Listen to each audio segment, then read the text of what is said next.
was down yesterday. I was down Saturday, boy. I don't like like, man, I lost my kids the game, man. I did. Hit that record button. Let's do it.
All right, what up? We're back for another episode of Arguing for This podcast, fellas. How you doing today? Man, doing good, man. Doing good. Nice weather, all that. Yeah, it's a little preview of that spring. Everything good, bro. You already know.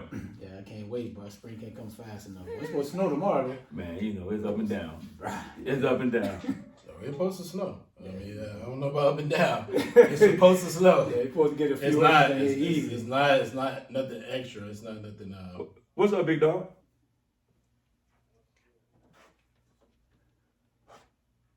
So hey, so we're in the building today, Arguing Brothers Podcast. You know, back in here for another Saturday. We got my man V Holliday on the phone.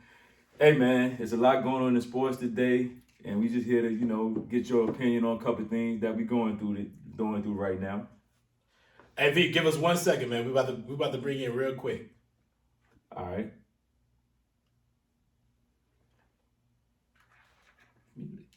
Mute both sides, man.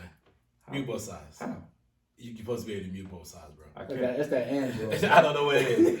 Let us bring it in before you bring in the guest, man, so we can be proper about how we do things. Hey, man. Like, I don't know what, like, you didn't put Vonnie on hold. You didn't wait. I mean, you start talking and then start talking over people. Like, it doesn't even make sense. Man. Like, we've been doing this for almost 4 years. Excited. And you don't understand how to just ease the person in. Hey, bro. Allow that man to have the proper greeting that he should deserve. Absolutely. And jumping in on the show, man. Come on, bro. Hey, man. Come on, dog. Like, that right there, man. That right there, bro. Hold on.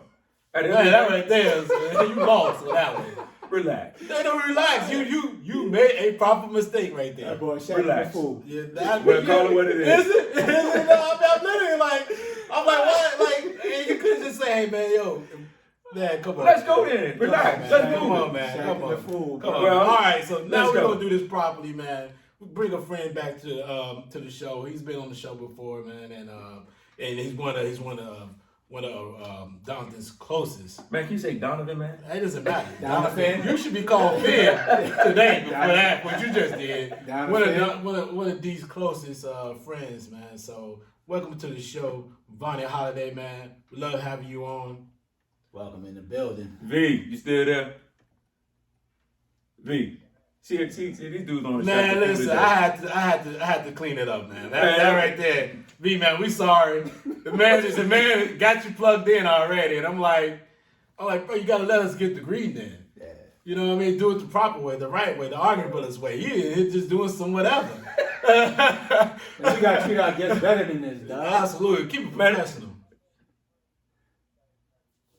Facts. I see it, bro. Hopefully it's like, right? He is. That's start smiling. I'm like, man. Hey, don't follow that dude up, man. Man, that dude cheesing from ear to ear. Man, don't follow that dude up, man. But now we thank you for being in the building, man. How you doing today?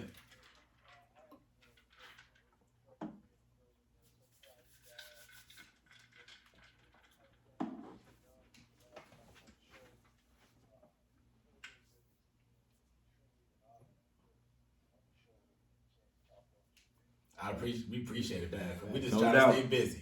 Let's go ahead and jump into it because we got some questions that we talked about last week, especially with Brian Flores, that we want to revisit with you since we got you on and get your thoughts on it. So just go ahead right now, just and give us your thoughts on the Brian Flores, the lawsuit, and you know, as far as alleged racism in the hiring practices. What was your thoughts on when you first heard about this?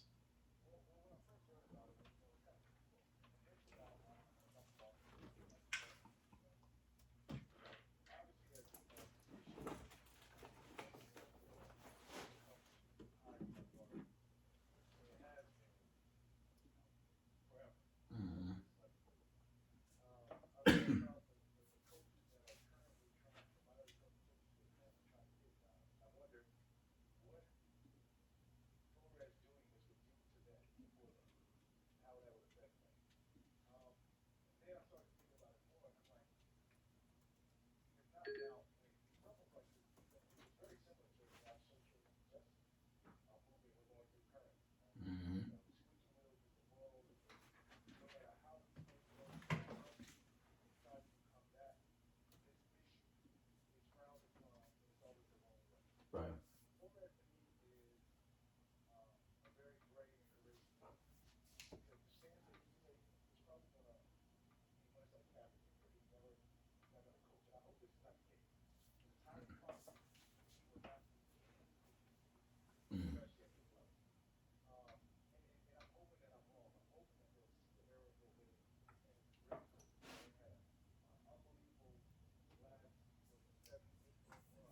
Yeah.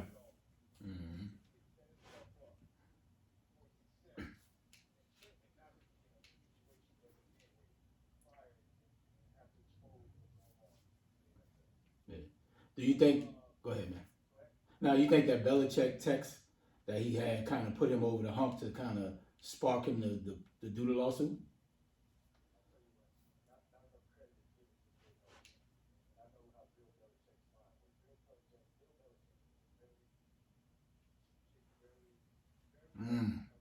So V, I told him that last week. I told him, I said, Bill did that on purpose. I said, no matter how.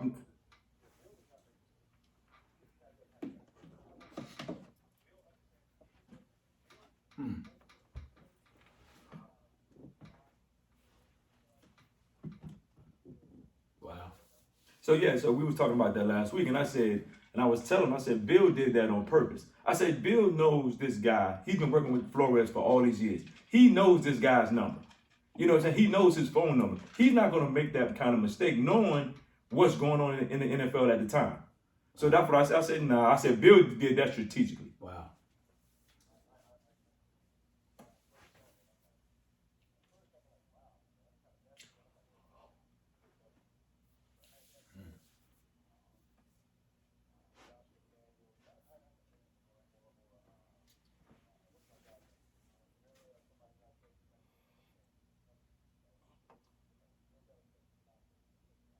Wow.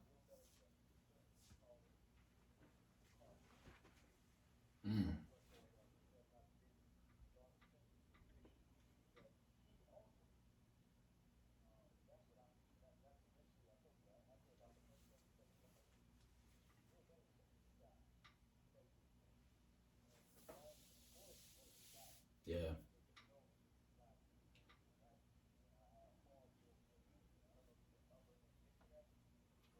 Well, he's gonna have no. He's not gonna have a choice. I mean, with the lawsuit in general, he's gonna have to give a statement eventually. Yeah, yeah.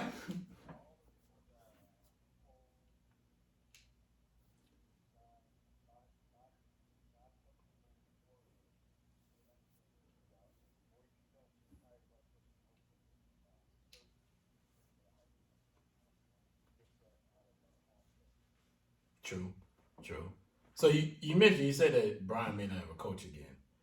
What do you think that any other minority is gonna have? Is gonna follow suit and jump on the same lawsuit? Do you think anybody else, any other coaches that current coaches actually, is willing to kind of jump on this lawsuit and put their career on the line?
Yeah. Right.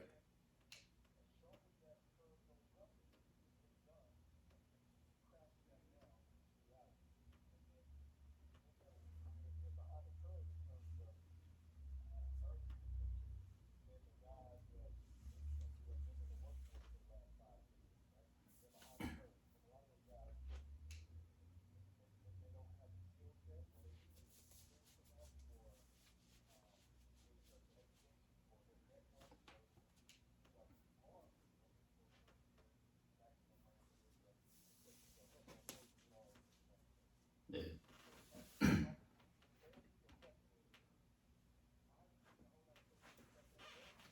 Yeah. Zero outside of Hugh Jack.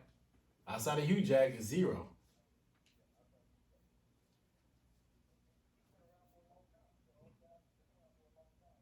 Yeah.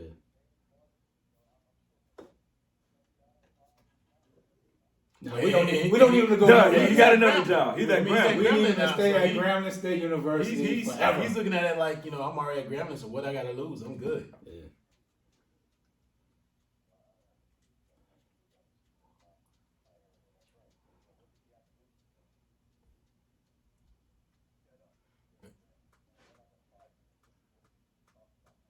Nope. Especially after he's offering like 40-some scholarships. I don't think they have 40-some scholarships. And that boy hate me. He offered hate, man. You offer in one class like 39, 40 scholarships. Man, they got rid of everybody. They How got in rid the of world you everybody got a on whole the team. new team? V, when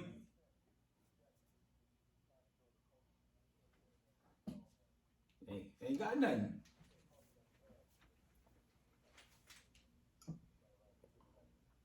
Yeah, so V, when you talked about like how Kaepernick situation and the players didn't really back Kaepernick and compare it to coaches, at least coaches can join this lawsuit, minority coaches or any coaches, they know they can fall back and go to college.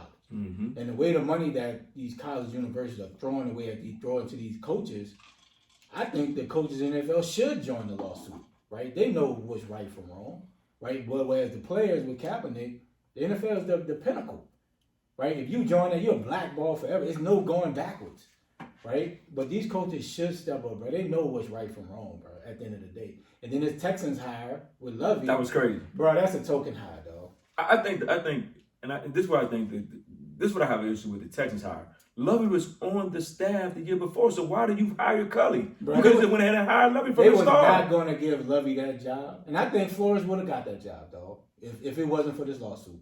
But they was looking at McCown, right? Yes, coming out of Coaching in high school. high school, not even a head coach in high school. And they was going to give him that job if it wasn't for that Flores situation. Yeah, that's bad. They saving face with Lovey, bro. I mean, I thought they just did that with David Culley. Yeah, but this is the thing. You could have hired Lovey from the start because he was already on the staff. Now, everyone hired Lovey from the start because David Culley was there. He's the head coach. No. I'm saying Before they hired Cully, they could have just went ahead and hired Lovey Smith and been But Lovey good. was not the DC at the time. But he was on the staff, wasn't No, he? he was brought in by Culley. So that wasn't even an option. See, I thought he was already on the staff. Nah, Maybe he was just getting fired from Illinois. Okay. Yeah, it's unfortunate, man. But yeah, these coaches need to step up, bro. They know what's right from wrong.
Yeah, man, most definitely.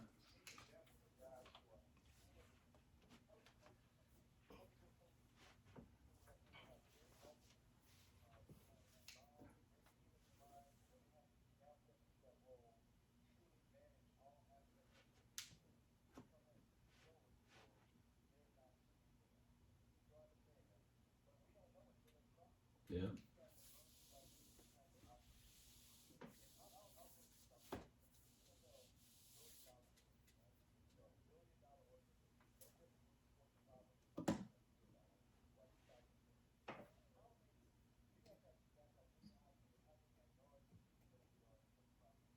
It's not many. Maybe I two. know. It's more than 2. It's probably around like 12. It's like 10 to 12, somewhere around that range. It's Jay. I said two to 5. We're talking about corporate. We're talking about stock market trading companies. It's not that many. It may be less than that though. It may be around. I say 2 to 5. 8 to 10, if that. But they're far few between. Okay, so it's 6. Yeah, it's definitely low. That's Yeah. crazy, bro. It's not that many. I know for a fact it's not that many. Wow. I'm definitely tuned into that. It's not that many, so it's.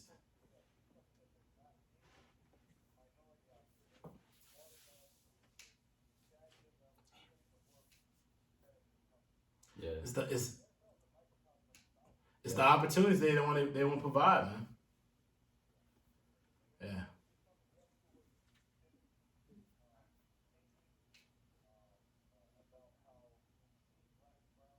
Mm-hmm.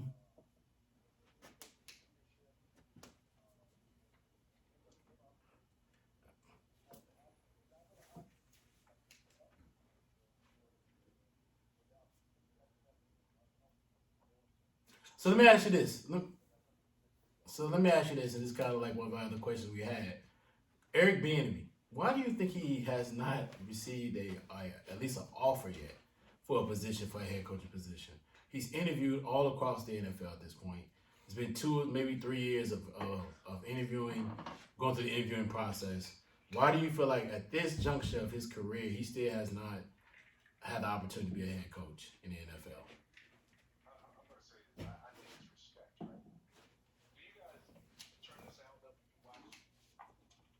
Yep, they always talk about how he's not calling the plays. They always say Andy Reid dropped out of a great play on that one.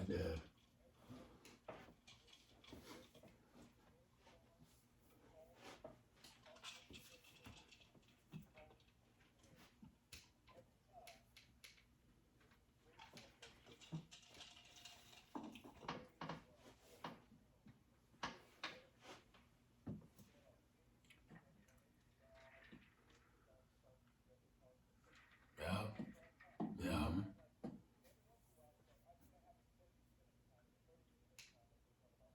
Yeah.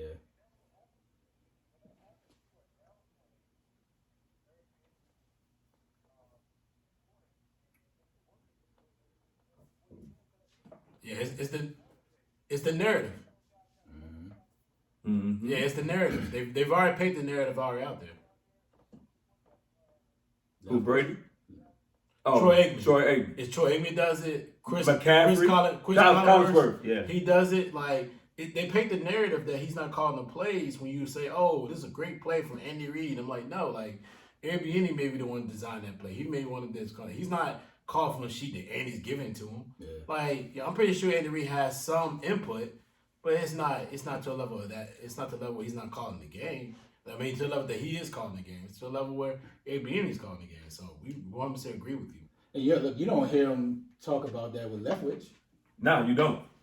And Right? yeah. And Bruce Arians has been a dynamic play caller for a lot of years, right? But you never hear that with Leftwich. So V, let me ask this question: Who is the most surprising hire? Who is the person that you think like, damn, he got a job?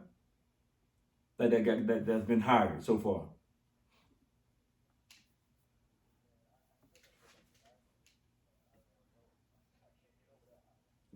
You don't like Cliff Kingsbury?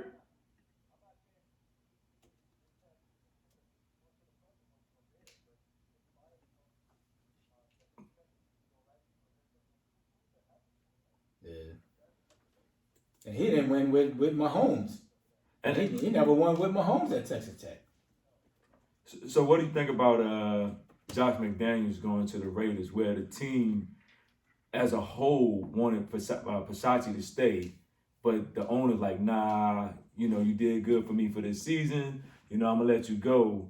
and I bring in Josh McDaniels.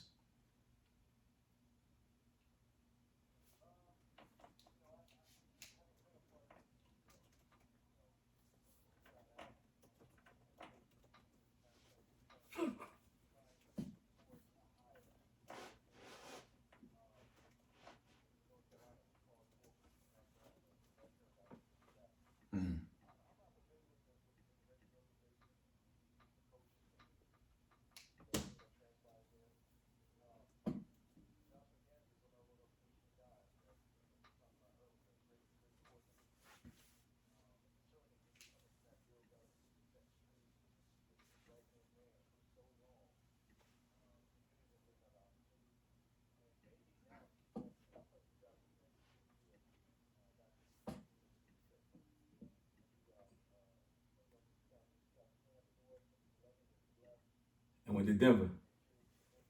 Yeah. Mm-hmm. Yeah, we heard how y'all started out at 6-0. Like we've heard, the record's been out there. We've heard that.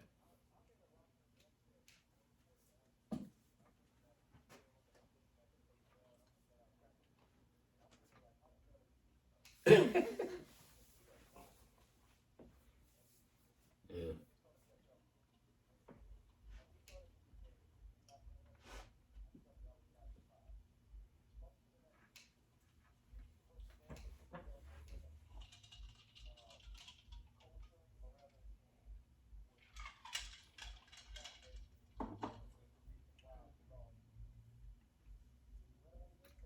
Maybe 1 or 2 after that.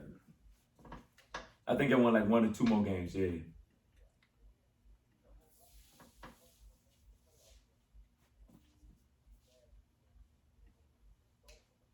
Yeah.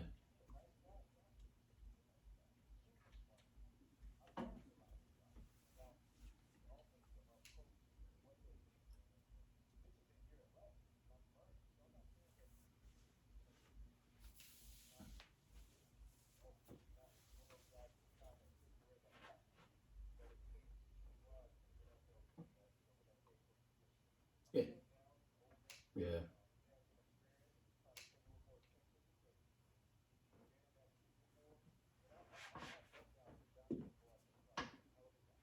Yeah, he mentioned that. Yeah, he. Mm-hmm.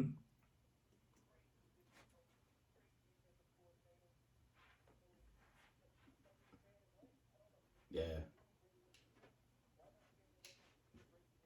Mm-hmm. Yeah, he needs to stay in his lane. Yes. Yes, he needs to stay in his lane.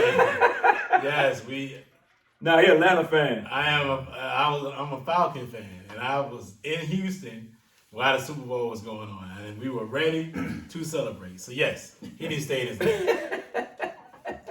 100%. Yeah, and I don't buy, him talking about he turned down jobs to stay with Dallas. Dan Quinn. Like, Yeah. bro, nobody wants you, dog.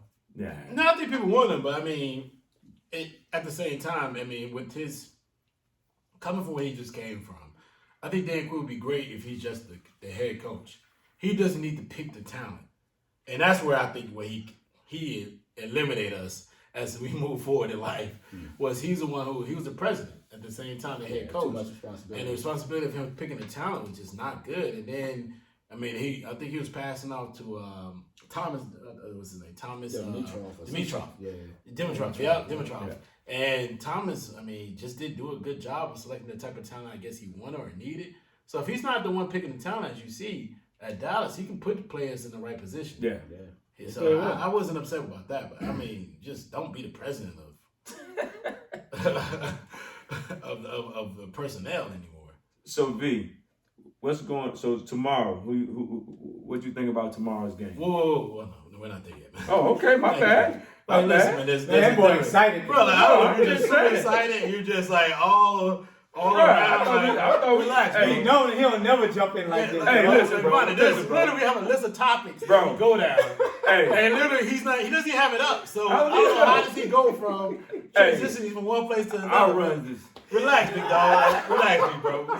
We got you. We got you here. Relax, bro. Knowing that he be chilling. Yeah. So He we go going laid so back since you like already we- brought it up, let's jump into it right now, though, man. Let's talk about the breakdown of this game. We'll let you start this off, V. Give me your keys of a Bengals victory, and we're gonna go around the table after you're done. A Bengals victory.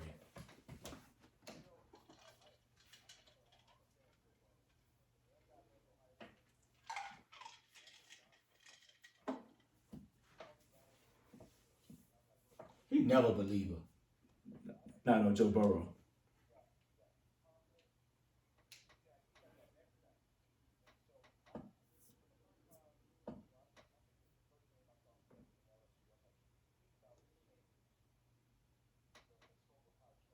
No, you didn't know. Not the first year. No, you didn't. You didn't think in his first game. You must. The next season. The second year. But everybody keeps trying to act like the first year didn't happen. His first season, he was there. He was okay. No, he was terrible. He was okay. Potential. Okay, good. Yeah. Oh, that was against Texas. Yes. Yeah.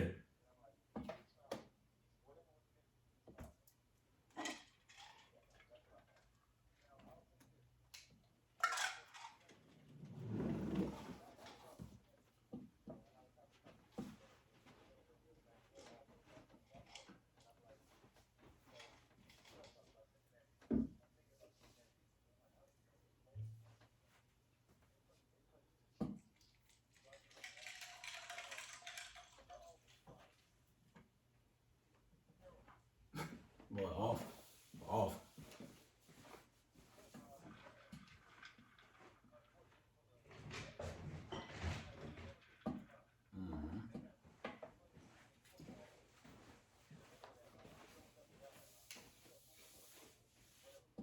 Yep.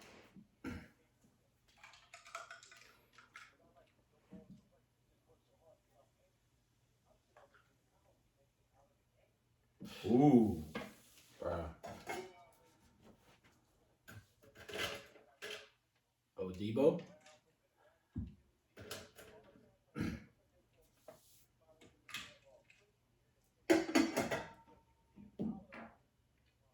Joe Burrow. Yeah. So. Wait. Go around the table. Ask a question. Go around the table.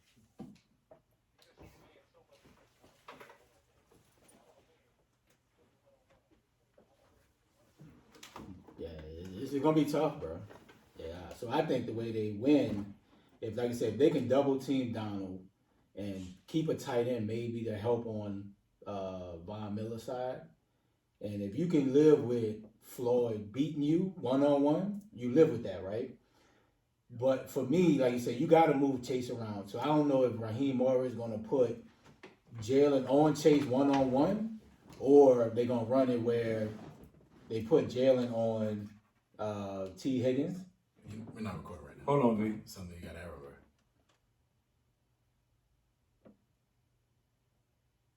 What's wrong with the what's that, man?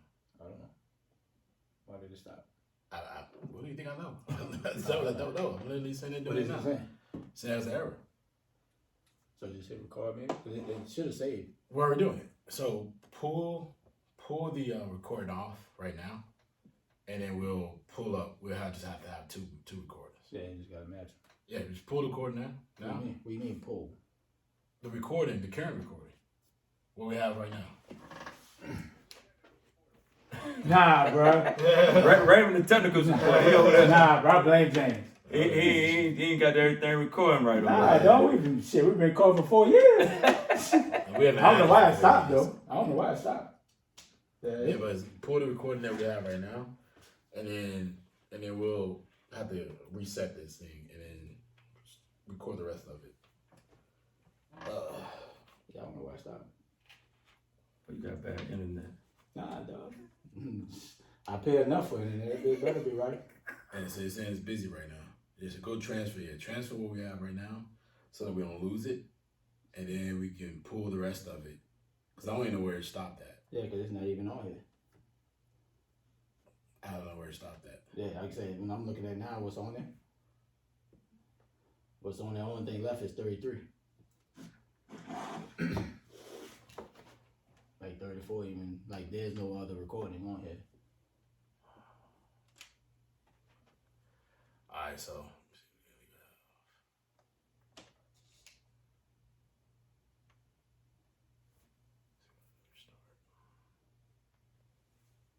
Something's on there. Something's wrong with the SIM card. SIM card. What is that? Let me see. We can wipe it. You don't want to wipe it right now. You want to figure out if you have something on there first. Yeah, because if I do and go from there. Because if I do transfer, like if I want to like download it, only thing left on there from the recent was 33. See what happens now. Try now. So transfer move. Yep, the last one is 33.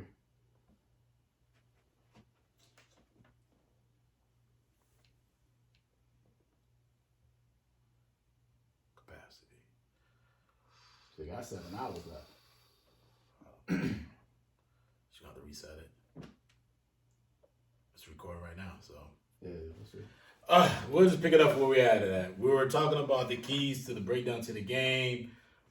Vonnie gave some great information. I don't know if we got it or not. It doesn't really matter. Vonnie, you know every time you come on, we always have technical issues. I ain't gonna lie to you, man. Like, I don't know what it is.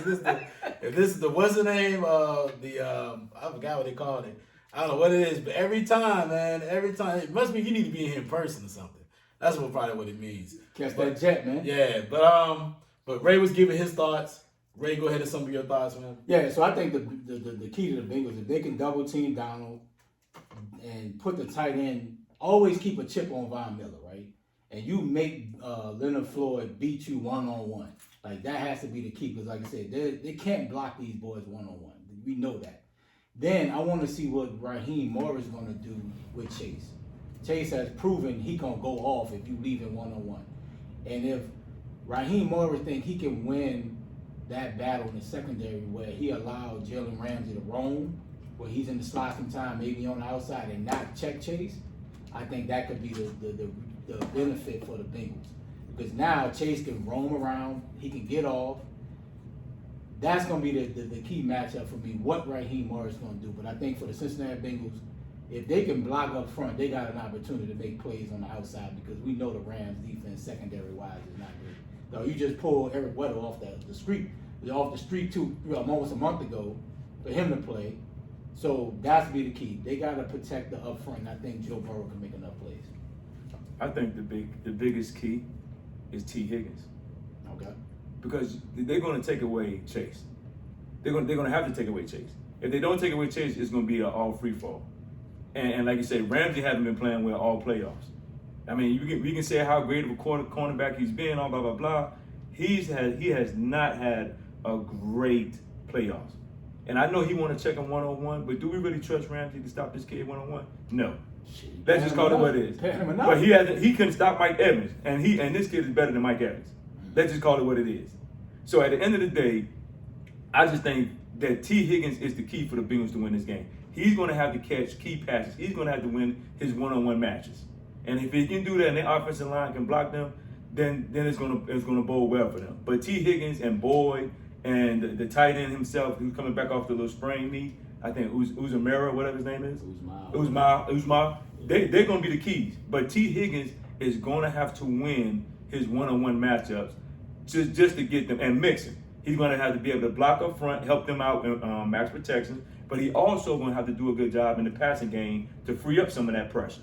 So I think T. Higgins and Mixon, and I mean, the offensive line is what it is. We know how good and bad they are. But I think at the end of the day, T. Higgins is going to have to win the one-on-one matchup, and Mixon going to have to do both. He's going to help out with chipping, but also doing a good job in the passing game.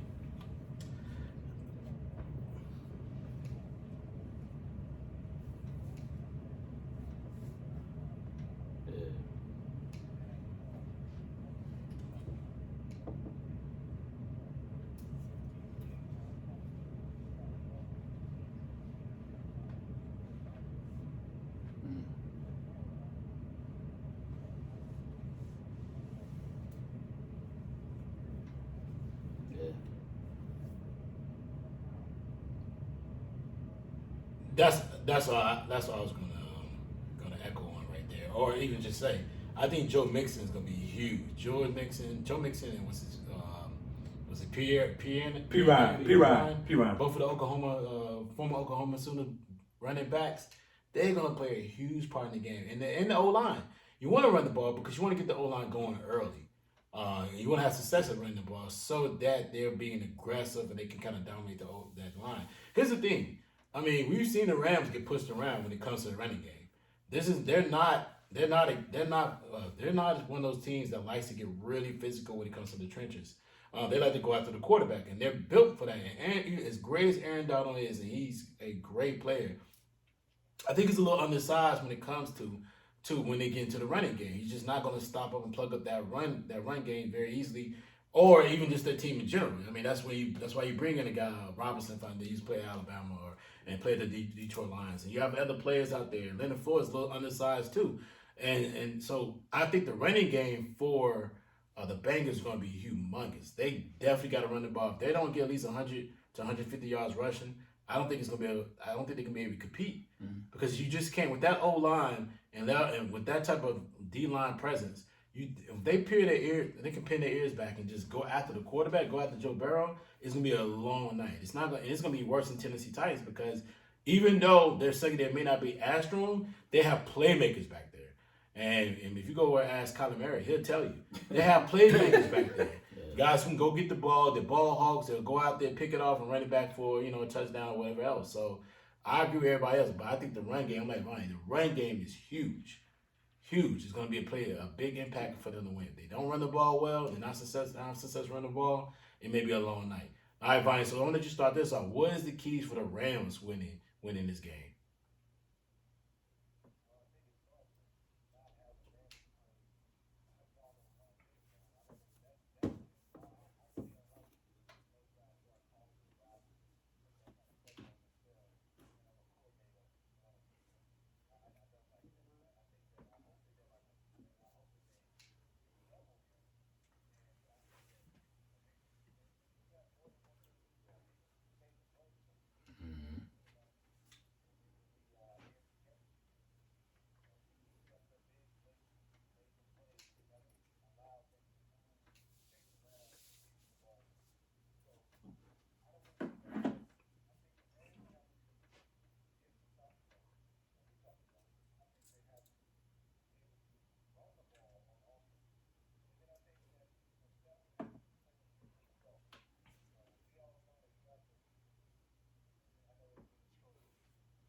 Yeah.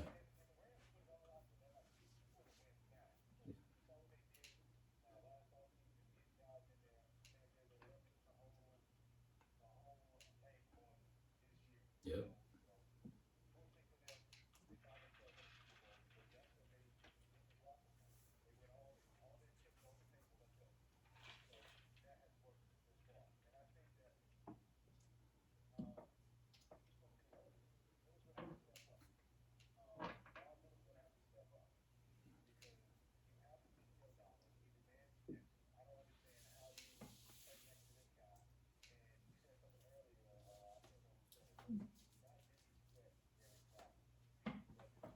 Yeah.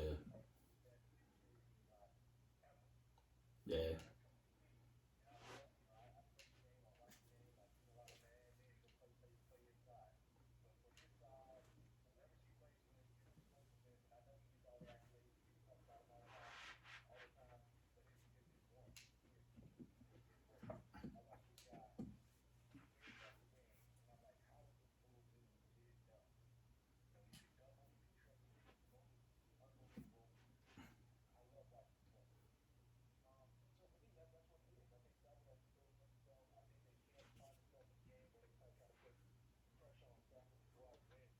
Yeah.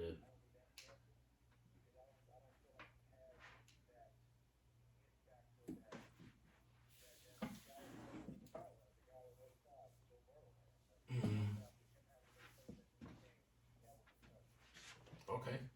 Right. Yeah, I echo those sentiments. They when Stafford feel like he has to be the guy, he's shown 19 interceptions this year, and when he's bad, he's bad. Mm-hmm. You brought OBJ in for these type of moments. Don't force it to Cooper Kupp all the time. I need OBJ, I need Van Jefferson to be those X factors, right? You're getting Darrell Henderson back. You got, Shawnee Michelle. You got Cam Akers. And you got Blanton who stepped up the past 2 weeks. Use your running game, and then that's going to feed into the passing game. So if the Rams get to 100 yards rushing, they will win the game. That's the key for me. They get 100 yards rushing, I think they win the game.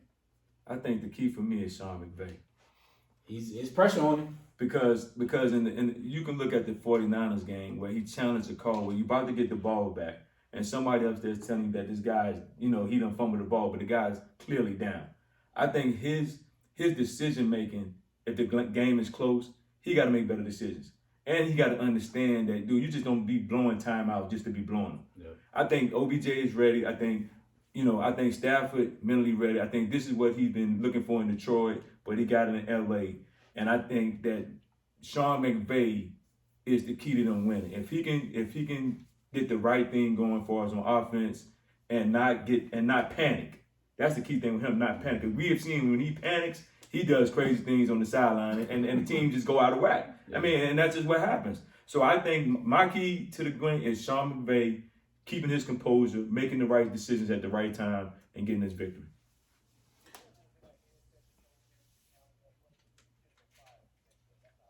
Exactly, because it almost cost him the game.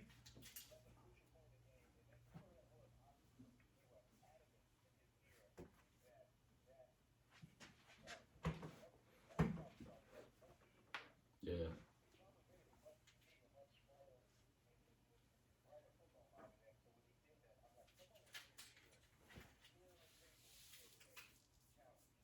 Yeah, but he's very emotional. He makes a lot of emotional decisions. I mean, the key to the game is going to be the Rams D-line. Like I said before, if they can hold up and they can dominate the Bengals O-line and keep and neutralize the run game, I mean, then it's gonna be fair eating for Joe Barrows. They're gonna go after him with pressure. They're gonna go after him with one-on-ones as far as with Floyd and Von Miller. I mean, that right there is an advantage. And if they can neutralize that running game and keep the running game, neutralize the Bengals running game, they have a clean shot to win this game. Stay focused on the screen because the screen game has been very, very, very good for the Bengals. As they played a part when they played the Titans, they played a part when they played the Kansas City Chiefs. So if they can just stay on their heels, be able to stop that run game and stay focused, I mean, it's going to be a good win for them. It can be an easy win for them, to be honest with you. And I think that's going to be the key. In the trenches, winning that battle. If they win that battle, then I feel like Joe Barrow it's just not enough weapons around. It's enough weapons around him, but it's not enough it's not going to be enough time for him to get the ball to him. I don't care if it's Higgins. I don't care who it is. They're not going to have enough time. Boyd, nothing. Chase, he can throw it up whether he wants to. He can throw it anywhere. It won't matter if they can't get it. He doesn't have enough time to get the ball out. So that's going to be the key. I mean, can that D-line just stay after it? Like I said, neutralize the run game, stay physical, and they'll win the game. Sean McVay, he can whatever he calls. I mean, we saw how he called the game against the New England Patriots. I didn't think that was the greatest call game. He had some chances, but I don't feel like it was the greatest game he's called before. He seems to get a little tight when he gets in games anyway. Like when a team is just as good, if not better than him. Like San Francisco beat them twice this past season, and really could have had him this past game too. I mean, they was up. So he's always had these things where he gets in these games, he gets a little tight, gets a little emotional, makes really irrational decisions. But you can take that out of his hands if you're the D-line, if you stay after it, and you can neutralize the run game. You don't have to worry about him making good decisions or bad decisions, right? So I think they have too many weapons to fail on offense because they can get about it. Across, and they have a decent run. A decent run game, but they have a decent O-line. Yep. That's good enough that where they can be able to parse some ways to open the holes up for the running backs and get the ball down the field, whether it's OBJ, Kupp, or Jefferson, whoever else, right? And they should be able to win their battles outside of Cooper Kupp, maybe being double team. But I gotta give the Bengals credit; their defense played well against the Chiefs, so we'll see. All right, so next up, we about to jump into our pick'ems. Let me start this off right here. All right, Vonnie, man. So this is our last pick for the NFL season. It's a big one. Who do you have? Bengals, Rams. Who do you have win this game?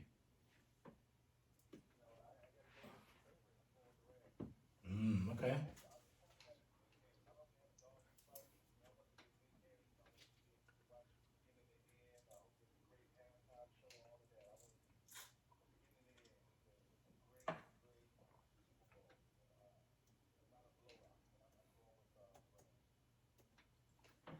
I got the Rams, bro. But damn, they let these boys hang around.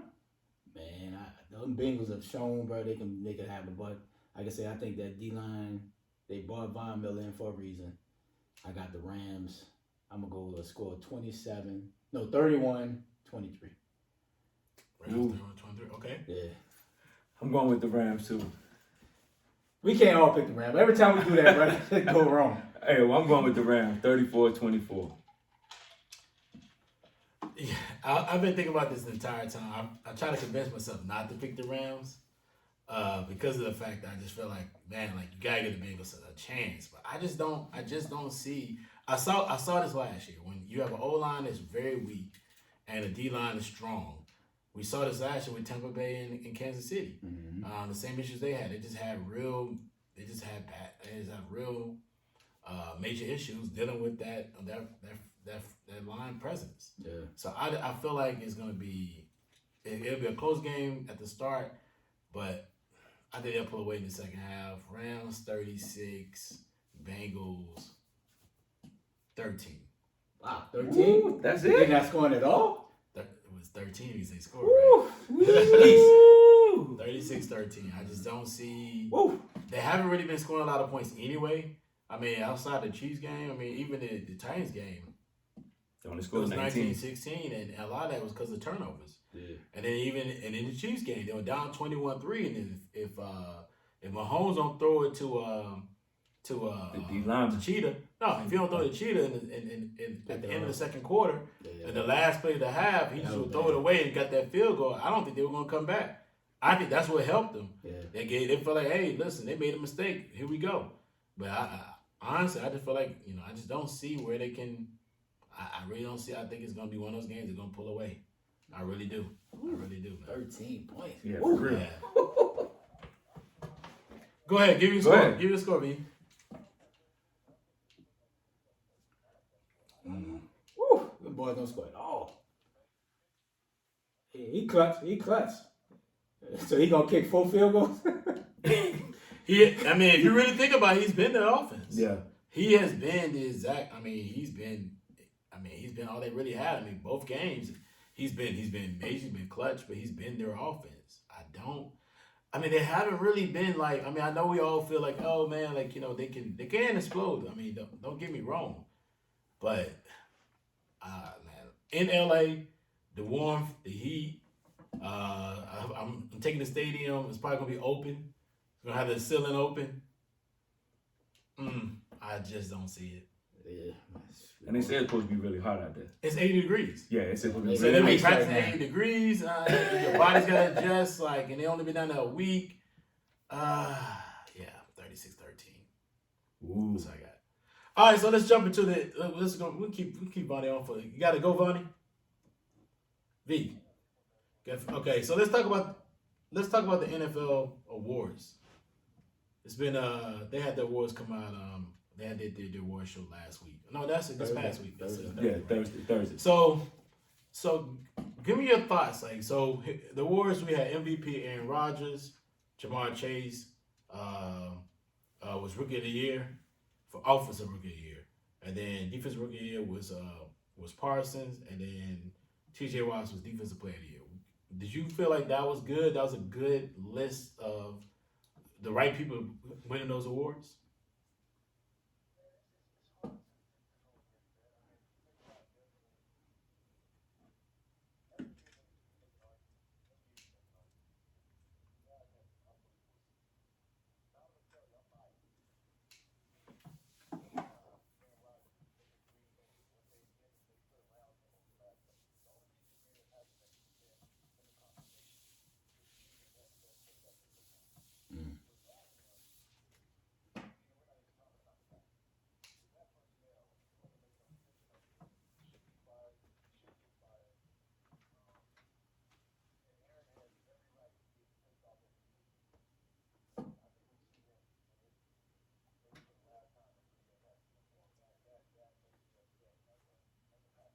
Man, nobody going to Green Bay, man. It's cold as hell out there, man. What free agent going out there?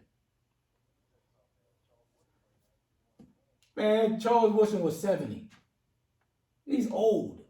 Nah, I don't think he was 70. I'm just speaking hypothetical, but Charles Woodson, like, he was in the prime of his career. No, yes, he was. I don't know if he was a prime, but he didn't have to be a corner. They moved him Right, safety. but I'm saying, but then, like, he was like, okay, I'm at the prime of my career. I got Aaron Rodgers. I'm going to Green Bay. Most free agents ain't doing that. But I think he won Player of the Year that year. I'm not saying that he had. Exactly. I'm not saying he didn't have nothing left in the tank. I'm saying it's not like he was at the prime of his career. But if you win Player of the Year, that means you were Exactly. And you're in your prime. You win Player of the Year. Not necessarily. Huh? Not necessarily. Are you serious, right? You win Player of the Year. I bet if he'd have played corner, he wouldn't win Player of the Year. It's hard winning when you're safety. I'm just saying it's easy to play. You're not checking nobody individually, right? It's not easy to play safety. No, it It ain't ain't easy bro. to play corner. But it's not easy to play safety. Hold on. True, you're absolutely correct. So what are you but saying? I'm saying, but at the end of the day, how many free agents knocking down Green Bay's door to come to Green Bay? You're using one person as an example of Charles Woodson. How many other free agents that's been on the market say, I'm going to free agent to play with Aaron Rodgers? Let me ask you a question. Did he win in Oakland? Who? Did he win a championship in Oakland? Did they win in Oakland? They lost the Tampa Bay. So where he won the Super Bowl at? So where he won the Super Bowl at? Dog, answer the question. That doesn't matter. I mean, What free agents are coming to Green Bay? Like Vonnie said, some people should be fired. Huh?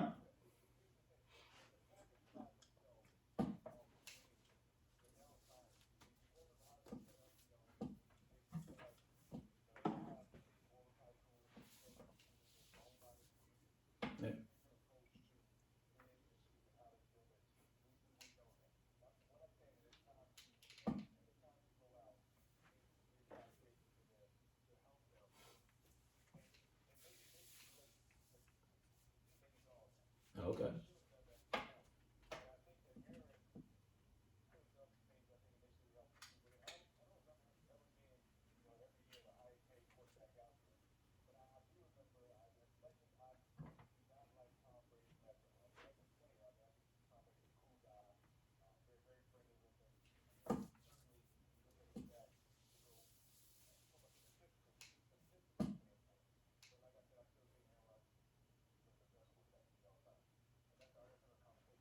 Woo, all the time.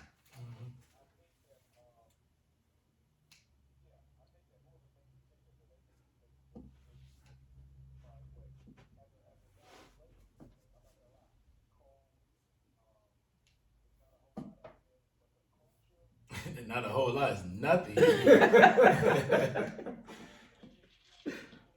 Yeah.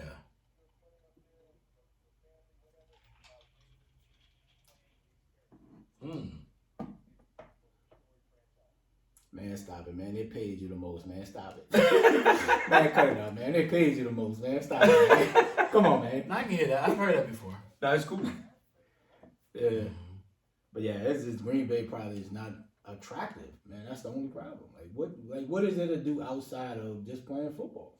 But yeah. True. You do win games, no doubt about it. But the topic is, what's your thoughts on the awards? Hey, man, you blame the guests, man. The guests went left. I'm going left with the guests, man. You can say that, but you have to understand that your frame of mind should be focused on the topic of the awards. Like, what was your thoughts on the awards? Now Charles Woodson. No, B, I'm not talking to you. You talking about Raven. Man, listen. I'm talking to Raven. Raven's just going on. Aaron's a bad man, and I don't have a problem him winning the MVP. Like, he's always have no more than 4-5 interceptions, 30-plus touchdowns. He always going to have the numbers. And plus, they're the number one seed again. So it's warranted to have the MVP for me. I don't have no problems with it. I think Micah Parsons, he proved it on the field. I mean, he slowed down a little bit after he caught the COVID, but for the most part, he proved it on the field. Chase, spectacular talent. You know, he what helped him is he played with a guy already, you know, with Joe Burrow, you know, at LSU. So that helped them. They helped each other out.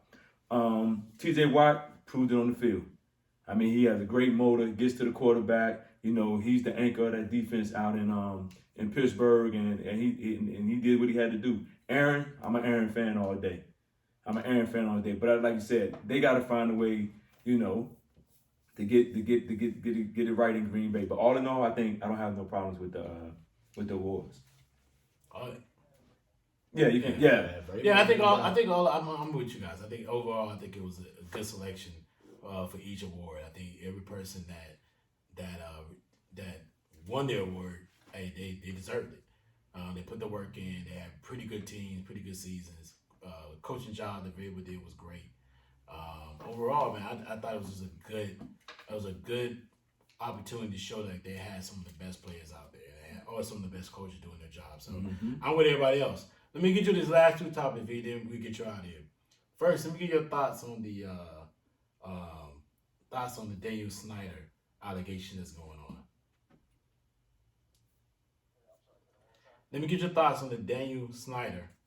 I think it's Snyder, right? Daniel Synder allegations that's going on right now with the Washington Commanders.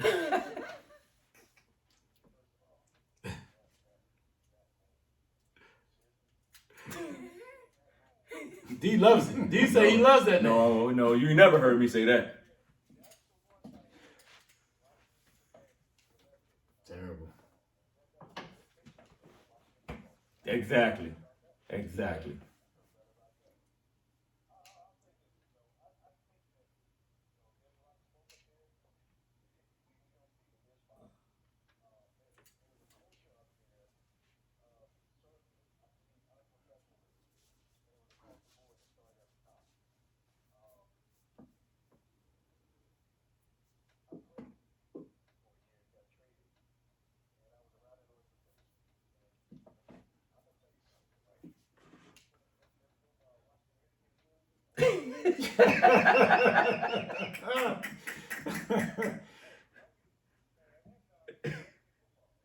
Wow. That.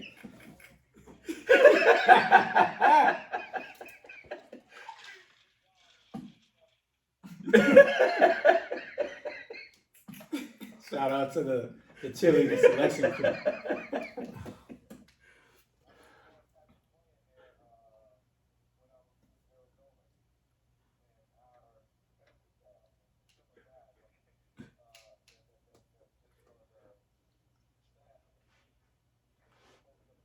Wow.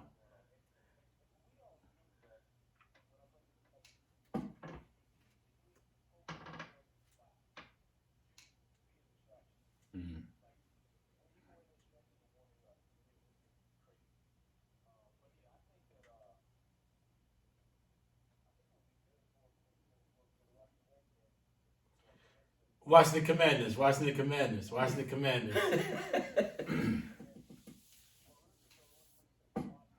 Right.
Yeah. True. Yeah, man. Like I said, where there's smoke, there's fire. With the whole John Gruden situation, hiding the emails, the sexual harassment now that's coming out against Daniel Synder, it's too much, right? For NFL to always talk about it's about the shield, right? When are you you hold these players accountable for everything, right? You can have a simple something off the field, you get suspended 3-4 games. When is the NFL gonna start holding these billion-dollar owners responsible? It's getting to the point where now they should almost make Daniel Synder sell the team, right? you can't continue to have this much dysfunction in your organization because at the end of the day, it stops at you. You're the owner of the team. You have to have your hands and ears into everything. Now, the whole sexual harassment, situation now that's popping up is uncalled for, right? So if I'm Roger Goodell, even though he works for the owners, but he has to have the shield at the front forward, right? It's too much now, right? Like, when are we going to say enough is enough with the Washington Commanders? And it starts at Daniel Snyder. So if these harassments are true, it's time for a change. It's time to make himself just like the NBA ran out Donald Sterling, even though, the racism, but it's too much now. Like, what's enough is enough. So I hope the NFL does the right thing and they force Daniel Snyder now to sell the team. And I agree with everything y'all said. I'm like, at the end of the day, this dude, I mean, he is who he is. And, like you said, where smoke is fire, and it's a lot of fire. And it's been fire probably since he bought the team. Because ever since he bought this team, it's been trending down. Yeah. Ever since he touched it. It ain't just started. Yeah. The day he bought this team, the fan base been leaving. The away team bring their fans. They buy all the tickets. You can buy tickets at Starbucks now. You know what I'm saying? You can buy tickets at Starbucks. And I'm like, at the end of the day, Roger Goodell has to realize, they're paying you, but then that's when you got to take a stand and pull in these owners and say, look, we gotta fix this. Yeah. If we're gonna talk about the shield and protect the shield, well, guess what? Let's protect everybody. Yeah. Let's go in and say, okay, this guy's not doing what he needs to do in this franchise. We got to move away from him. Because guess what? This publicity that is going on, you got this going on during Super Bowl weekend. Yep. You got Flores stuff going during Super Bowl weekend. You have so much stuff. So when are you going to take a stand, Roger, and pull these owners in and say, hey, if our motto is to protect the shield, let's protect the shield. Yep. And like I say, Daniel Snyder, when this thing is over, it's going to go back so far to when he bought this team. And I think that's how far it goes back. When he figured out that I'm the owner, and once he wiggled his way and got things settled, it's going to go all the way back to then. And more people going to come out. That's why the three minority owners that bought the team with him want to get out of it because they know what's going on. Yeah. And they're going to bring them to the front. They already sold their stake in the team. I agree with everybody what you guys said. I think it's just for DC, for the area, for DC's sake, he needs to move on. Just for the area, the people, the fans, the situation, the things, the allegations keep coming out year after year, time after time. The guy he meddles in a lot of the official business when it comes to the Washington Commanders and beyond.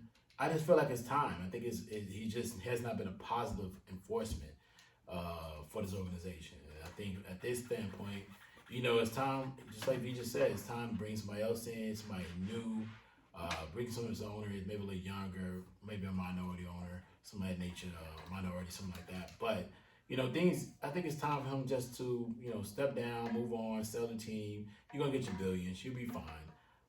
And a lot of the city, a lot of this area, and the organization didn't have that proud stance once again they had in the past, in the 80s and the 90s. Because it's been the 80s and the 90s. Exactly. So keep talking about Nah. So, yeah, I think it's time.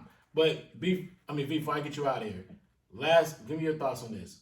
Brian Allen is the new owner of the Broncos. Do you think it's going to happen?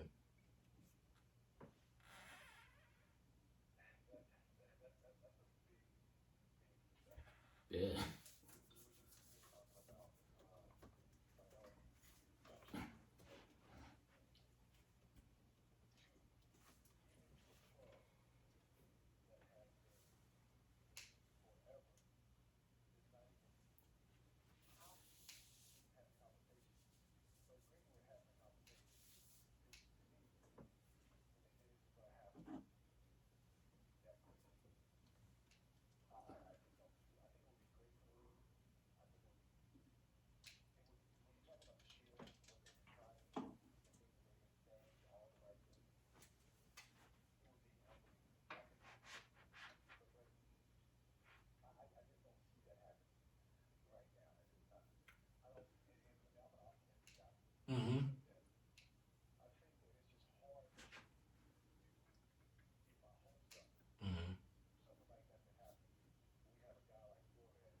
Do you think the NFL? Do you think the NFL needs it? I mean, this would be the perfect opportunity for something like this to happen, being that what's going on in the NFL. And then, like you just said, you brought the Rooney Rule. The fact that they also they give complimentary picks if you select a minority coach. I mean, they have to do those type of things just to get African American, what is African Americans and minorities in general, in a room. Do you not think this would be the time where they need to have a minority owner, a minority majority owner that's in the forefront?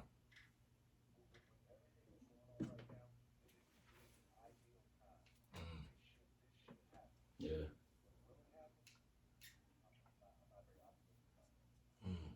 Yeah, isn't it?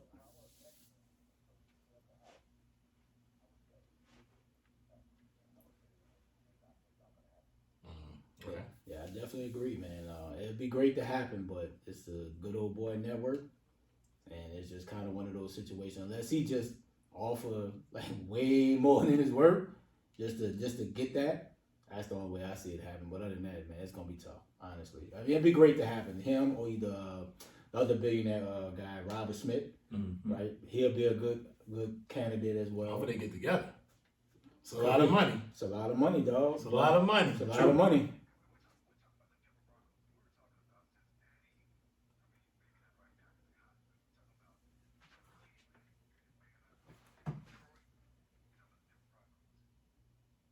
Yeah, it's gonna be interesting, man.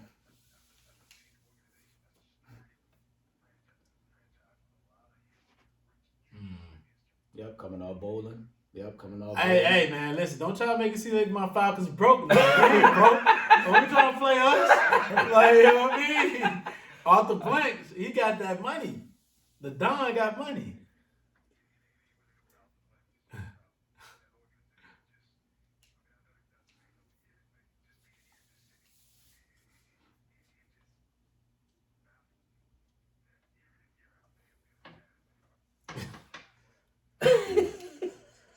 Hey, I know.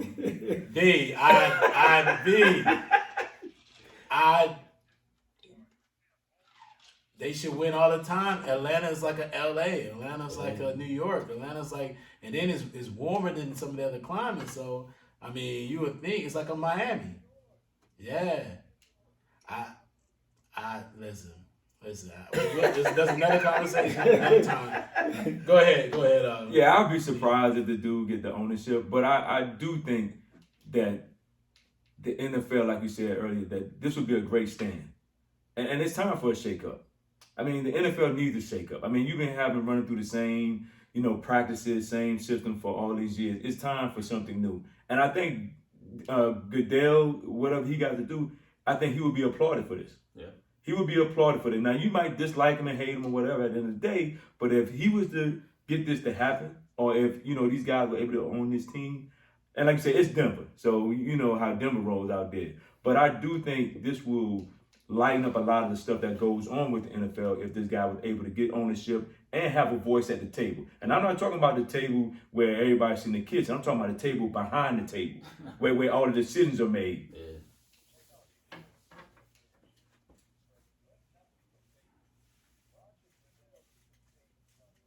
True. But like 40 million. True.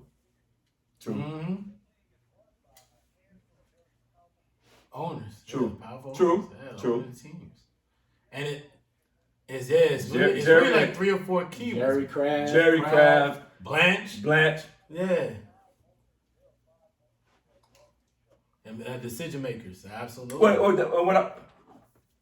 To clarify what I meant was him going to them, like the Rooney, like Pittsburgh owner, Dallas owner, and going to have a private meeting with them and say, hey, we do need something new. Now, whether they agree with him or not, then that's different. Yeah. But I'm just saying he needs to go to them, those main owners who really run the league overall, and go to them and talk to them. But here's the thing: I don't think it's a hard sell, right? Because if you look at where the NFL is right now, you look at what's going on. A lot of the allegations, the Brian Flores lawsuit, other things are going on.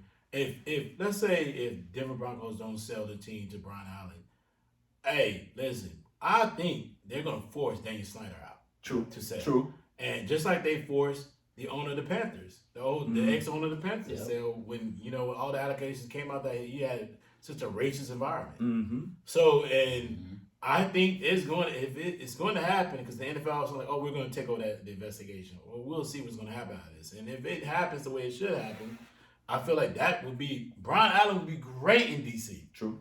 Right? It'd be a way better situation for him. That's true. True that. And overall, it would be great. And then being able now to go in and meet with the mayor of DC or meet with these other places and try to get a new stadium. True. Right? I mean, the mayor herself said, "Listen, give me $750 and pay for the stadium, man. And you got the whole RFK stadium right there, and that would be perfect." You know what I mean? So and you can renovate that land and put new condominiums, stuff, but that's other stuff, right? But anyway, that never raised my that never raised my property value up. But anyway, man, listen, I feel like that may be on the horizon, especially for Brian Allen. I think it'd be great for him. Yeah. So V, man, we're happy to have you on. We appreciate it. We gotta get you on one more time, or at least another time for sure. Want to give you a last thought before you get up out of here? Be sleep, man. No, we're trying to bid you goodbye the proper way. But I was just saying, glad to have you on. It was a great session right here. Great. We definitely gonna pay attention to your score, 27-13. And do you have any final thoughts for you get up out of here?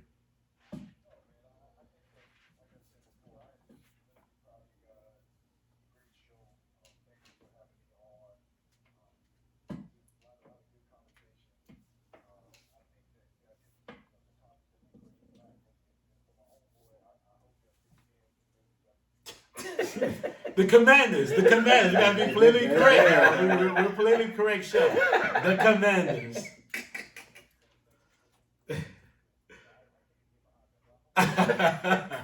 Nobody can. For real.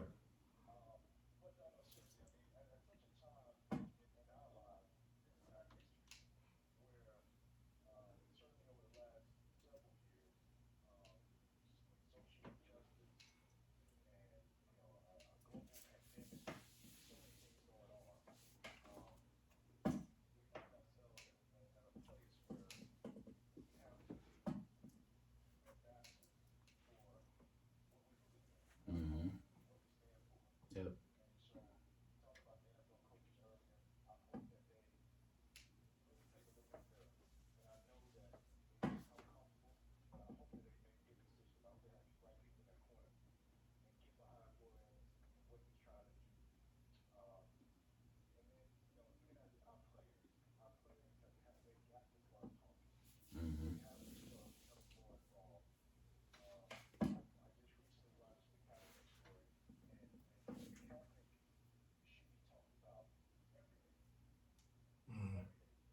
Right.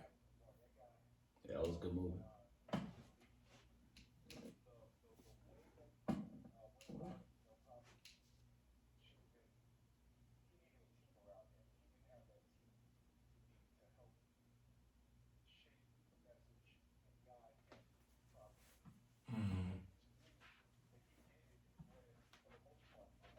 Yeah.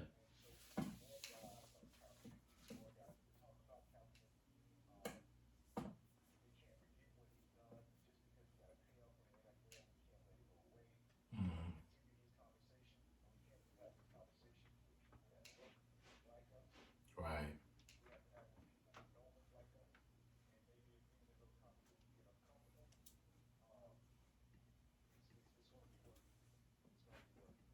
Yeah.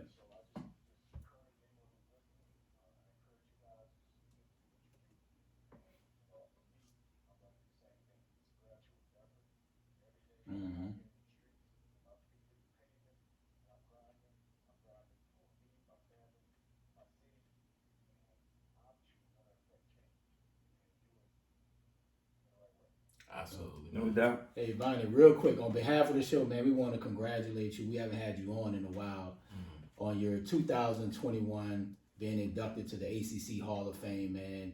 We definitely want to salute you for that because that's a huge, huge honor. Probably long overdue. Man, so we definitely want to give you your flowers, man, and congratulations, definitely, man.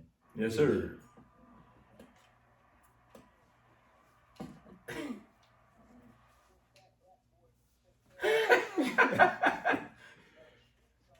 Yes, sir. That's winning. Yeah, that's awesome. Yeah, it is awesome. AK. Absolutely, man. That's phenomenal, bro. Congratulations, definitely. AKA Big Ten. Let's do it. Is that what you call him? That's That's that insider. All right, we're gonna All right, big dog. Man. Take care, bro. Yep. All right, that was great, man. It's good to have you on again. Yeah, man, that's phenomenal. Good segment. Absolutely. So let's get to the last question of our NFL segment. And you know what's going on with Kyler Murray. He's taking a lot of stuff down as far as the Cardinals. There's been a lot going on, there's a lot being said by that. So maybe the Cardinals not totally investing in Kyler Murray moving forward. And maybe some things that happen as far as on the back end that he just doesn't really, he's not fond of. So my question to you, Ray, and then do you follow up? Will Kyler Murray be the quarterback of the Arizona Cardinals starting the season next year? Absolutely. I think it's just smoke. Man, he probably frustrated with the contract negotiations. He's up for an extension. I'm sure he wants Josh Allen money, right? And maybe the Cardinals is not willing to offer him Josh Allen money. So he's like, all right, I'm going to scrub everything from Instagram, Twitter, and all that. But it's blowing smoke. He will be the quarterback there until forever. Until he decides to become an unrestricted free agent, then he's not going to be there. But I don't buy into the whole scrubbing your Instagram and the Twitter situation, scrubbing everything. I just think in negotiations, bro, there's going to be some give and take. Mm-hmm. And if you look at how the Arizona Cardinals has finished the last couple years after starting hot, Kyle has been banged up a little bit. He's a small quarterback. Mm-hmm. And I'm sure the Arizona Cardinals are probably factoring that into the negotiations. And I think that's what he's probably frustrated about.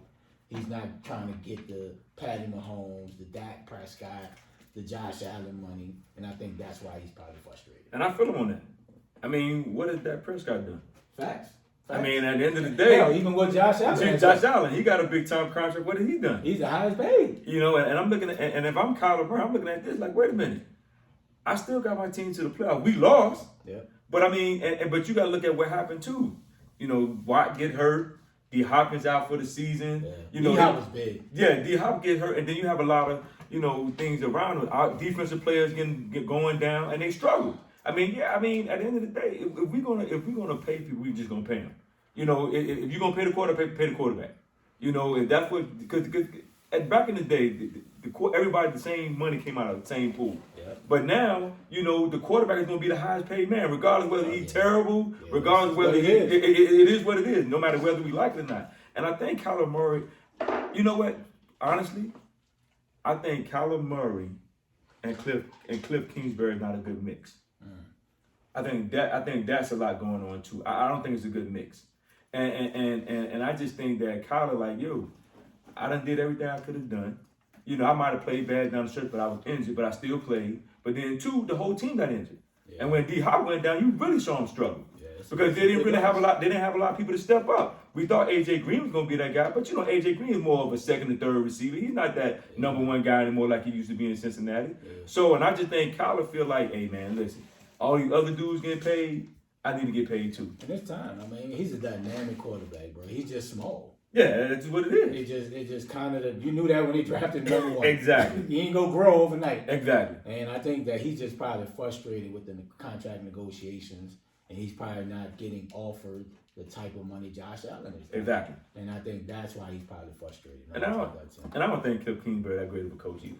Yeah. I think he just fell into a good situation where they fired Joseph, didn't give him a chance. You fired a man after 1 year, bring a guy in from college who, had losing records there. Yep. And then you start off good every year, but then you fall back towards the end of the season. And I think that's where, we got to really look in depth to say, okay, is Cliff Kingsbury and Kyler Murray, can they work together? Yeah, and I think that's what a lot is. Yeah, I don't think they're on the same page, and I think that's the frustrating part. I think maybe Kyler Murray felt like that last game against the Rams in the playoffs, it could have been because of Kingsbury's play calling. Mm-hmm. just big of an issue as it is anything else as far as them losing. And I watched that game. They just look awful. I mean, they look bad. That was not a very, it seemed like the game plan wasn't very well thought out. Mm-hmm. And he struggled. He looked awful. And his size will be an issue. He's not the biggest guy. He does have a tough time. He throws good passes, but he has a tough time seeing over the line. He gets his passes batted down a lot of times. I think even the interception he got, I think the guy got his hands on it. And then it went to the other guys and he took it in for a touchdown. And I just feel like he's going to have to he needs to, have a healthy season moving forward. And he has to show him his value. Mm-hmm. But, I mean, you don't draft a guy number 1 overall without thinking that he's got some potential or a lot of talent that he possesses. Mm-hmm. So, I mean, for me, it's just, I mean, he may not get the money he may think he wants, but I think he'll get it eventually. Yeah. He's going to have to show he can go out there a full season and get it done. But it's just very funny. It's like the most interesting thing is both quarterbacks, it's Oklahoma quarterbacks that are struggling. Like whether it's Collie or it's Baker, both of them are struggling in the NFL as far as like getting to that next level to lead their teams to have playoff success. They both are struggling. I mean, Baker had won the game last year, but overall he's been struggling this past year. He got injured. He's fairly small, petite, not a big guy as far as NFL quarterback standards. Yeah. So a lot of these guys that you see in these things, I mean, a lot of people thought that Kyler would be okay because he's more mobile, he can move around the pocket, but he's still having issues. So overall, I think it can be. I mean, what is Arizona going to do? They're going to have to pay him. Right. I mean, you're not trading another quarterback. Yeah, bro. Right? And then where do you think he's going? Yeah. He's not going anywhere else. Mm-hmm. He can come over and hang out with us. Because here's the thing, they would have to give a ransom to get him. Mm-hmm. I mean, we're talking 3, 4, 5 first-round picks. Yep. They're not going to give up. They're not going to just be some easy picks. There's going to have to be at least 3 or 4 or 5 first-round picks in the last 2 or 3 years. Like 3 or 4 years. Like, you're going to have to give a first-round pick for the next 3 or 4 years. Yeah. No, that's why nobody want to give up for Deshaun. Yep. Nobody want to give up those first-round picks over and over and over again. You can't build success for your team. Yeah, the quarterback is important. But how important is he? No first-round pick. That's tough. You're going to always have to buy talent, which means you're going to – but in this market, in that cap, it's going to be tough. Mm-hmm. I don't see it, man. But Colin, man, good luck, brother. Thanks. All right, man. Let's get to NBA basketball right quick. We playing basketball right now. Yes, sir. All right, bro. D. Yes, give your thoughts on the James Harden trade. Well, everybody got what they wanted. I mean, KD now? No, that's what I'm saying. That's what KD said. Everybody. That's what I'm saying. Simmons got out of. He left Philly. He going to Brooklyn. The thing I have for him is I don't want to hear you crying by the end of the year if it ain't going right for you. You're in a different situation. You don't have to be the guy. You don't even have to be. You can be the third guy now.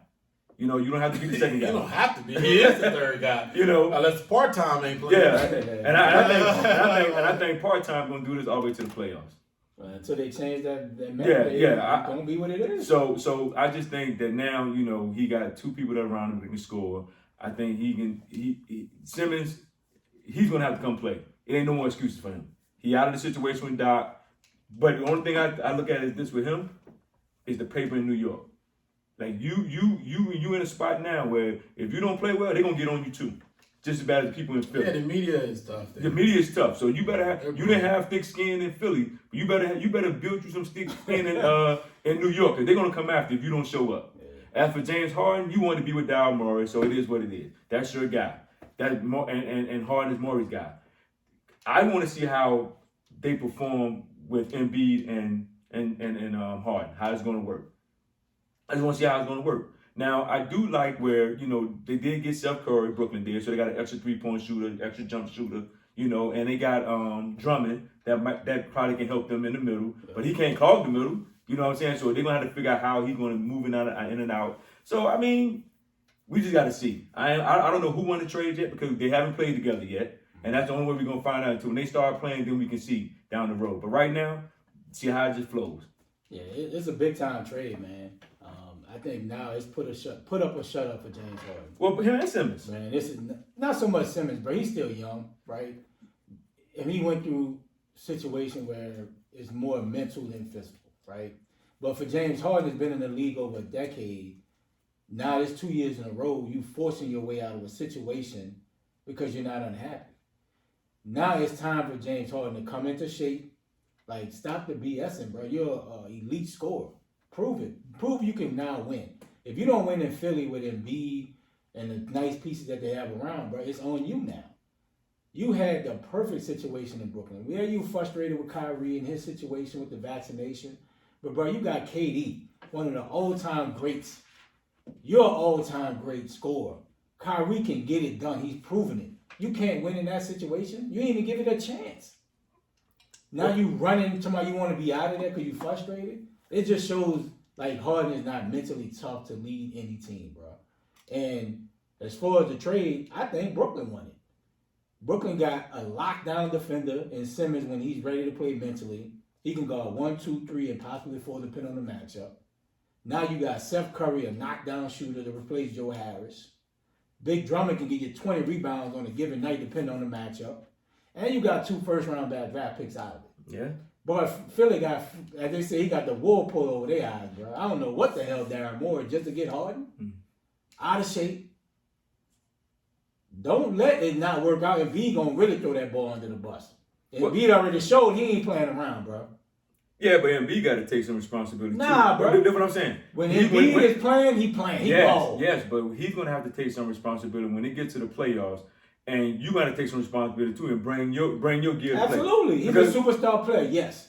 But James Harden, bro, the spotlight is on you now. I think it's on both of them. Bro, Because this is the thing. this is about Harden. Because this thing though, Embiid didn't show up in the Atlanta series. True. They're going to have, you're No, going to have but if you that same dude, way with Harden. yeah, so that's what I'm saying. So both of them have to show up. Harden's gonna be looked at regardless. But Harden has a track record of not showing. Yeah, but Embiid got a track record too of not playing up to par when they get in the playoffs. So both of them at the end of the day, you gonna have to show. Yeah, Harden gonna get the brunt of it, but Embiid has to show up. Yeah, you showed up always during the regular season, but last year against Atlanta, guess what? He Guess what?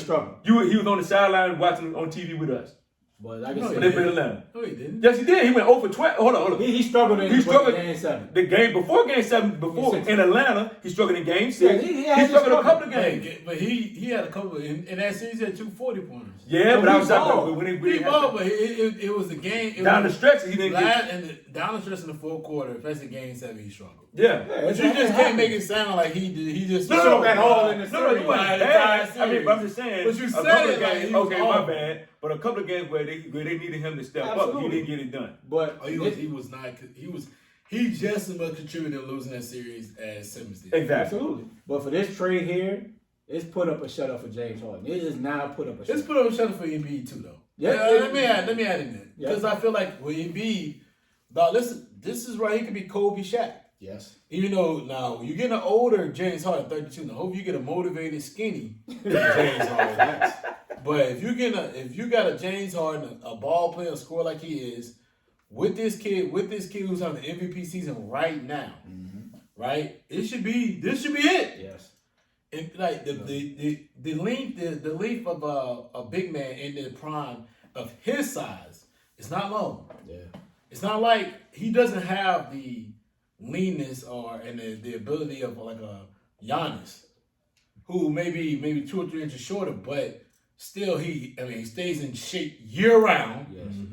And his ability to go up and down the floor, he doesn't get tired. You see, he doesn't have the same issues that Embiid had. Embiid has had knee issues, back issues, foot issues, and a issue of being on the court. I can't think of it right now, but he's had an issue on that level. Yeah. He's had a lot of issues in a lot of different places, right? Yeah. And that's just fatigue issue. Excuse me. And that just seems like now is your time. Yes. Listen. If they sign James Harden to extension, which could happen, That might be a mistake. that may be awful. Because the bigger bag that he gonna want. Because he's going to end up getting like 60, 70 million in that extension. One of those years. One of the years he's going to maximize and have like a 60 or $70 million year, which means you can't get rid of that contract on his downcline in his career. Yeah, more than what I want to think. And they they already gonna be strapped. 32. He's 32. So let's say they give him a 4-year deal. It could be like 200. It could be 200 million a year. No, you think at 35, James Harden gonna be really worth that, bruh? I'll make him sign a 2-year deal. So you gotta be telling me, making that deal means they're the best team in the East. Mm-hmm. And here's the thing: you made that deal not only in conference but in division. Yeah. So therefore, if I'm Brooklyn, I had to think to myself, the deal was better because of the fact that I also feel like not only that I feel like the deal was better because I feel like we came out of it better in the long run because we played them at least twice a year. Matter of fact, they play them 40 times a year, and they play them in March 10th. Yep. So they had to be thinking to themselves like, this made us better, and we can compete at a high level. Now that we got him out of here, so I mean, of course, that's why I think Brooklyn won it. But I also feel like if at the end of the day, it's a year, maybe 2 year, a year or two window with Philly. You got to win now. Mm-hmm. Yeah. So if James ain't motivated before, he need to be motivated now. He's talking about he need 3 games to come back. He need 3 games. He said he Yeah, playing this weekend. he ain't playing this weekend. So he need to be running on the treadmill or something. Wow. He needs to be fully committed. You got the president, the president that you used to work for. Now you got him back again as your boss. This is what you wanted. Hey man, you need to be through the moon motivated. Because if you think Brooklyn's tough, They're even worse. The Philly fan base is even worse. Oh yeah. They is going to boo him. Oh, they gonna kill him. They're gonna kill him. So, man, I mean, listen, it's gonna be tough. I love NBA deadline Thursday because I love to see all the deals being made. But man, it'll be tough if he doesn't supply. He doesn't get supply and demand. If he don't come with it, yeah, they gonna let him it's know about it gonna for real. be an issue. He better get some thick skin too. Yeah, he gotta get his shit together, dog. Yeah, It's 2 years in a row. but my thing, complaining getting out of town, bro. But my problem with him is you coming into these teams lazy. You know what I'm saying? You're not working on. You two be out here dancing and prancing with the star, with the baby, but you need to be in shape, bro. And to me, like that, people I like, dude, you are a great scorer. Why are you coming in out of shape? You know what I'm saying? You play basketball year round. You're doing something that you love to do. You don't have enough professionalism to come in to practice on time, ready to go, slim down. You know your issues. And his quickness, his game is quickness. Exactly. High with a step back, and he's not doing that anymore. Because he can't. He probably 20 pounds over what he needs to be. They make me buyer's remorse and feel if they sign that boy to a big old deal. Man, listen. Well, at the end of the day, they're gonna have to find somebody. Dame Lillard. He's in free agent next year. They got to give him that deal if they want to keep him there. Yeah. So it's gonna be tough, man. Yep. Give me your thoughts on any other deals that you see. Any other trades you saw was big yesterday. I like it. Impactful. Maybe not big, but I think impactful. the CJ deal was good for the Pels if you can get a motivated, in shape Zion. Because now you got 3 cats that can drop you 30. B.I. has shown since he got to the Pels, he's that guy that can get you 25, 30. Now that he got out of the Lakers. CJ, CJ, knockdown shooter. He can get it when he's done. He's healthy. And you just need Zion to come in there and be motivated. And I also like the Sabonis to Sacramento, pair him with Fox, right? Now you got another 25-point scorer that you can get. Now the Kings are the Kings. It's tough in the West, right? Sabonis is a 25-point scorer. He's an all-star. He's averaged. He had the first game. He had 25 and 11 with 7 assists. So he's a perennial all-star, right? He has that potential, right? Then I like the Porzingis to the Wizards, but Porzingis need to get healthy. Now you're trying to keep Bill, and you got another, not an all-star, but he has potential to give you if he's motivated. He's out of Luka's shadow, which he wanted. It's time to shut up. But I kind of like the deal with Porzingis to give somebody with Bill. Hopefully Bill stays like a nice pair. Big, small, it can be all right. That's three trades I like. I like, but Bill's not staying. We're gonna see. I don't think Bill is staying. I think Bill now is at a point in his career that it's time for him to move on. They need to do it like a Matt Stafford. Look, I done did Detroit long enough. Yeah. I ain't getting nothing out of it, so it's now time for me to move. I like the Sabonis trade.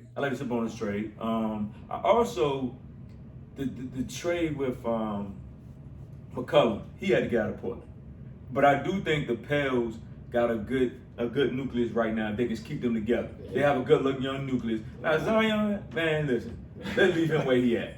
At the end of the day, I mean, we wasting our time talking about him. Because with Zion, I don't think he want to be there. And I think the Pels need to get it in their mind that they might need to move on. I mean, honestly, they might need to move on. Because that dude is not trying to get back in shape. He's not trying to be out there on the court.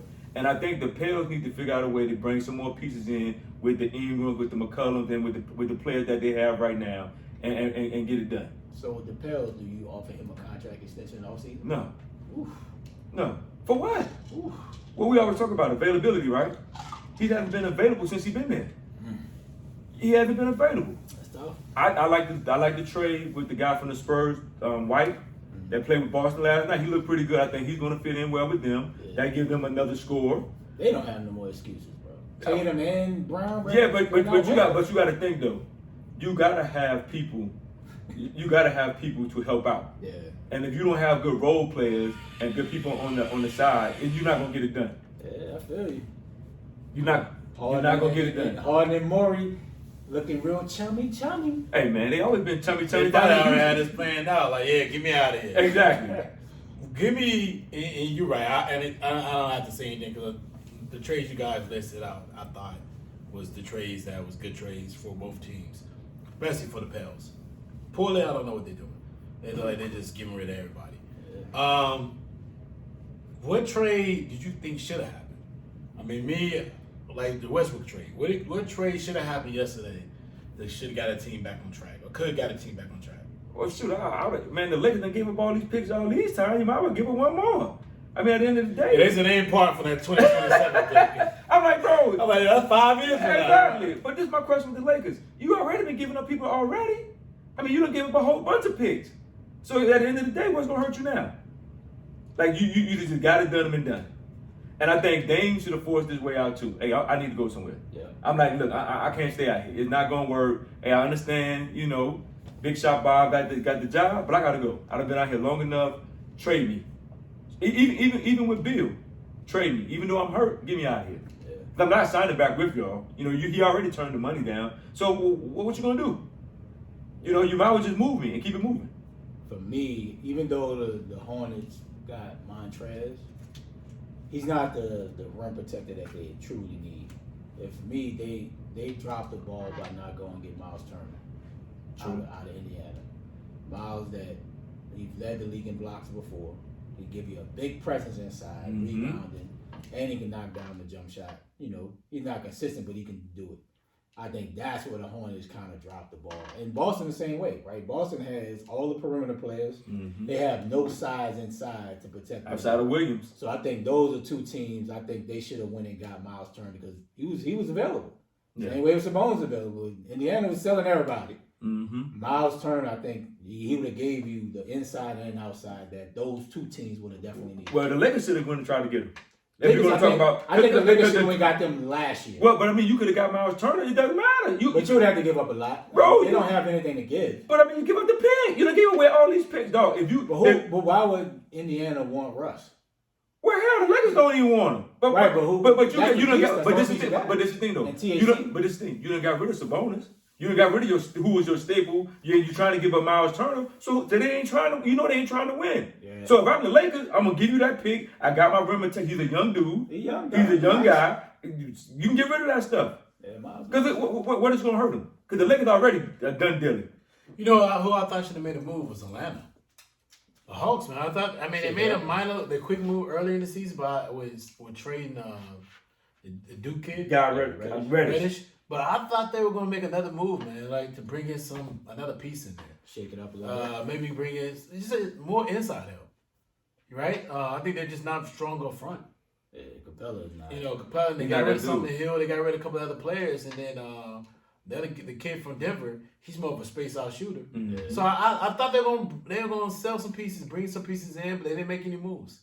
Maybe they feel like they're comfortable now. They want a 6-game run. Maybe they feel like now it's a good time to sit down and do that. But I also didn't think that the Bucks was going to make a move. So when they got rid of DiVincenzo, I was kind of shocked by that. Me too. I was kind of like, man, because it seemed like he was playing well.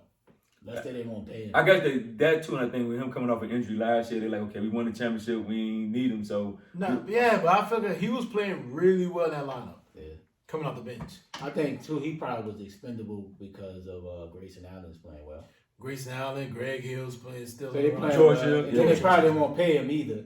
I think he's due for a contract in a year or two. Yeah. His So, rookie deal's I think that could have been one of the factors. But they could have just let they already have other players and they paid Grayson Hills to come in. Grayson Allen to come in there. So I just figured that was gonna be a game where he was gonna be able to, a team that he's gonna be on it because he plays so well throughout the season. Yeah. I just didn't see anything else, man. That right there coming off guard. So we'll see. We'll see. I mean, all the strong teams didn't need to really make a lot of moves. I think Phoenix brought somebody in off of like a 10-day contract or off another team. Mm-hmm. But in that, all the strong teams didn't really have to make a move because they're really good. Mm-hmm. Yeah. I mean, the Phoenix, Golden State, Milwaukee, the Bulls, and the other teams, Memphis, they didn't have to really make any moves. They were strong in course, so I think it's gonna be a good finish to the end of the season. I read something where Mitchell wasn't really happy with that Utah didn't make any moves outside the Ingles deal, but Ingles was hurt for the year anyway. Mm-hmm. Yeah, he tore his ACL. So Mitchell may not be happy in Utah.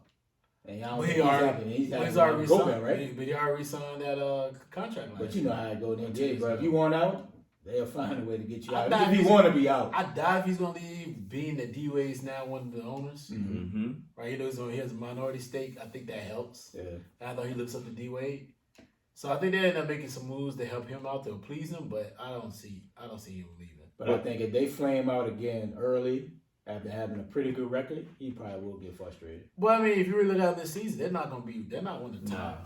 They've been They're top 3. They're a top 5 team record wise, but if you really look at all the teams in the West, are they the best top 3 teams? They're not the best, but I mean, he probably looking at we've had a lot of regular season success. But that's great. But he's always don't worry about this last year. Right now, right? If you look at this season, if you look at all the top teams in the West, I mean, Phoenix, Golden State, Memphis. Yeah. Outside of maybe Memphis, maybe they can compete with. Can they beat Golden State? No. Or can they beat Phoenix? Nah. No. So then, yeah, we ain't worried about it. They ain't worried about it. If they can't beat them, then he needs to figure it out. Yeah. What else can they do? Facts. All right, man. So, all right, fellas, man, it's a good show. Good to have Vonnie Holliday on, man. And great job of grabbing information on his ACC Hall of Fame selection. That's a big deal, man. So it's good to have somebody on with that much prestige. Facts. And man, we're honored just to have that type of guest on our show. All right, man. So D, man, give me your final thoughts so we get out of here. All right, man. Great show today. We still plugging away, still trying to make moves, and you here. Yes, sir. Yeah, man, it was a dope show, man. Thank you to Vonnie Holliday for joining the show, man, and giving us that support that we need. Thank you to the fellas, the crew, for always being consistent, man. We out here, and another dope show in the books, man. Yeah, man, great show. V, man, thank you for coming on, man. It's love having you on, man. You brought it. We always bring when you come on the show, man. And happy Valentine's Day to everybody out there. Yes, sir. You know what I mean? Because Monday ain't a holiday, so everybody thinks it's a big deal. You're not off work. You're gonna see some flowers. You're not off work. You haven't took off work. And man, enjoy your Super Bowl Sunday. Yeah, it's gonna be a good one. Yes, sir. But don't get too fried because you're not off work on Monday. We're gonna call off. Like you got Monday and it was maybe Valentine's Day.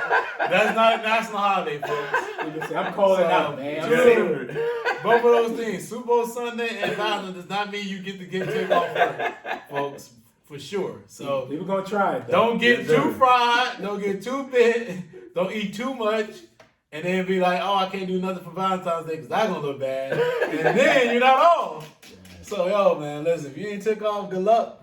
Yes, sir. For shizzle. We out here. All right, bro.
Yeah, so dude, I was telling Ray, dude who do the TV. So when he come back from the Super Bowl, I'm gonna talk to him how we can get passes.